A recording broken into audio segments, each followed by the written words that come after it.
자, 여러분 인사합니다. 안녕하세요. 예, 아무도 없이 저 혼자 이렇게 수업을 진행합니다.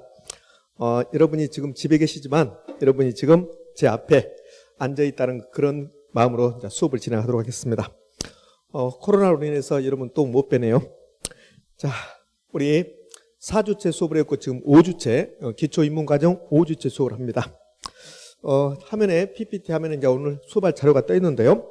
여러분들 이제 기본서 가지신 분들, 기본서를 지금 펴두신 분들은 몇 페이지를 펴시냐면요. 예, 기본서 258쪽입니다. 기본서 258쪽이 부동산 투자론이고요. 혹시 학원에 오셔서 강의 노트를 구입하신 분들은 강의 노트 44쪽입니다. 44쪽. 자, 이 내용입니다. 자, 그래서 기본서 258페이지 강의 노트 44쪽을 펴시고 이제 수업에 좀 집중해 주시기 바랍니다. 제가요, 여러분들 이제 그 집에서 저하고 이제 비대면으로 화면을 통해서 수업을 하는데, 그러니까 장점, 단점이 다 있겠죠? 이렇게. 약간 집중력이 떨어질 수 있습니다. 그런데 편한 자세로 수업을 들을 수 있다는 거.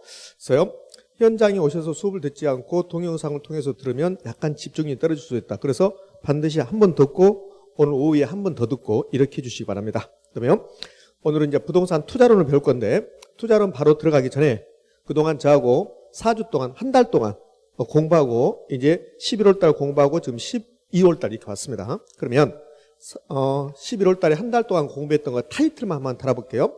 가장 먼저 저를 만나서 부동산학 총론을 배웠습니다. 부동산학 총론. 이 부동산학 총론 파트에서는 뭘 배웠었냐면 부동산의 개념, 복합 개념의 부동산. 두 번째, 부동산의 분류. 세 번째, 부동산의 특성. 이렇게 배웠습니다. 자, 네, 총론 파트에서는요, 이렇게 배웠고, 자, 두 번째, 2주체는 부동산학은 경제학이 바탕이다. 그래서 부동산 경제론을 공부했었습니다. 경제론. 자, 부동산 경제론은 뭘 배웠었냐면, 경제론은 크게 보면 두 개의 파트로 나누어진다. 그래서 먼저 수요 공급 이론을 배웠고, 수요 공급 이론은 저하고 공부를 했는데, 그런데 두 번째 파트 경기 변동은 제가 언급하지 않았습니다. 이 경기 변동은 시험에 아주 빈번하게 출제되는 건 아니고, 출제되면 최근에 한 10년 동안 출제되는 경향을 보면 아주 쉽게 모두나 맞추게끔 출제하고 있습니다. 올해를 기준으로 보면 두 문제를 출제했는데 두 문제 다 매우 쉽게 출제했습니다. 아마도 여러분 시험에서도 매우 쉽게 출제될 겁니다. 그래서 이 경기 변동은 제가 건너뛰어왔습니다. 기초인문과정에서는요. 수요 공급 이론에서는 4개의 파트를 공부했습니다. 기억나신가요? 지금 복습 겸 타이틀만 해보는 겁니다. 수요 배웠습니다. 수요의 개념, 일정 기간 동안에 구입하고자 하는 욕구, 일정 기간 명시했다, 유효량 개념, 그 다음에 수요가 나오면 사전적 개념, 구입했다, 구입하지 않았다, 구입하지 않았다, 구입하고자 한다, 구입한 그러면 틀린 말. 그 다음에 수요는 막연히 사고 싶다, 이게 수요가 되는 게 아니라 살 의사와 지불 능력을 갖는 유효 수요의 개념이었다.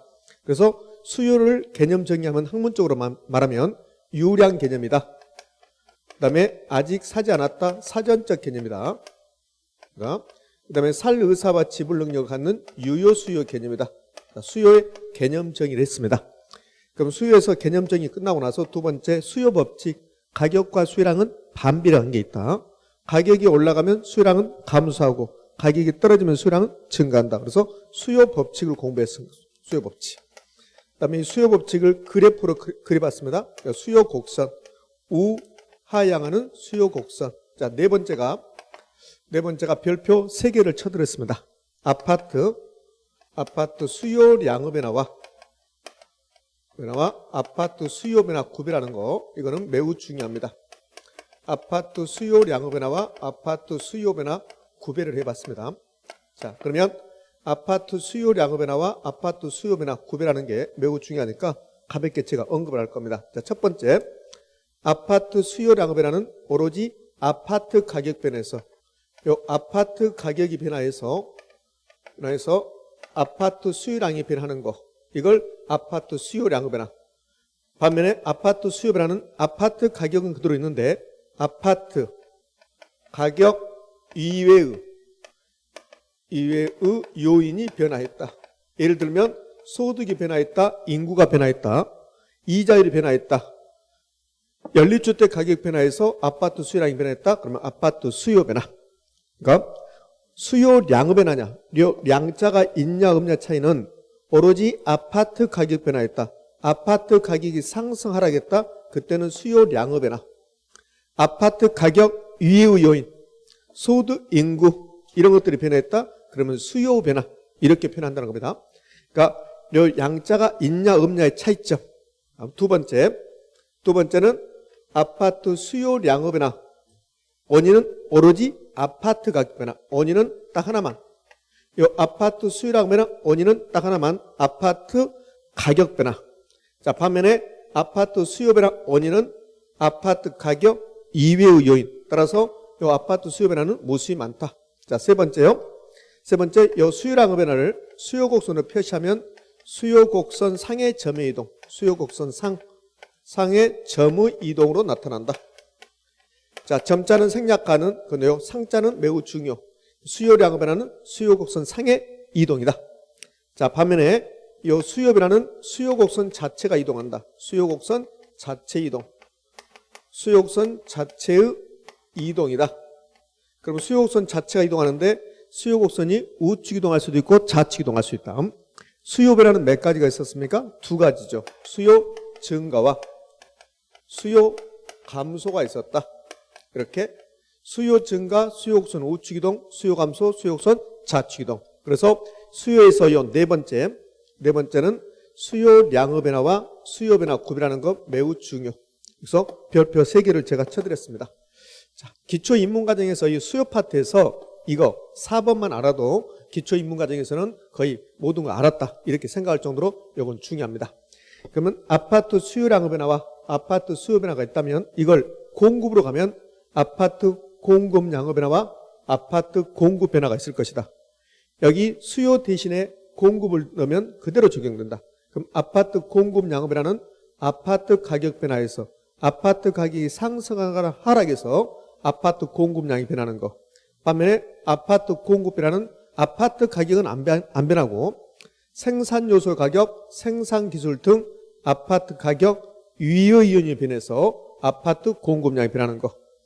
아파트 공급량의 변화가 일어나면 아파트 공급 곡선 상의 이동이다. 아파트 공급 변화가 일어나면 공급 곡선 자체 이동이다. 공급 변화도 두 가지, 공급 증가와 공급 감소. 수요 증가든 공급 증가든 증가하면 우측 이동, 감소면 좌측 이동. 수요 증가, 수요 곡선, 디맨드 커브 우측 이동이다. 우측 이동, 오른쪽 이동. 수요 감소, 수요 곡선 좌측 이동, 왼쪽 이동. 자, 이런 내용들을 배웠습니다. 자, 그럼 이제 수요 배우고 공급 배웠네요. 그러면 수요 배우고 이제 공급 배웠으면 그 다음에 이어지는 게 시장의 균형.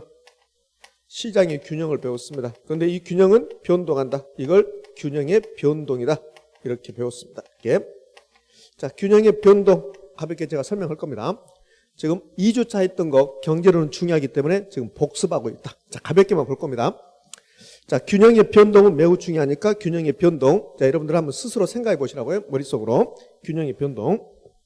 자, 그러면 이제 균형의 변동을 한번 살펴보도록 할까요? 균형의 변동은 뭐가 균형의 변동이냐? 자, 지금 제가 이렇게 그리려면 이걸 시장이라고 그랬습니다. 그러면 시장에서는 수요자와 공급자 만나서 가격 결정되겠죠? 가격 축이고, 이 가격 대신에 부동산학에서는 임대료를 써도 상관없다. 가격, 임대료 똑같게 적용된다. 수요 곡선이 그려지면 수요량이고, 공급 곡선이 그려지면 공급량이 되겠죠. 그래서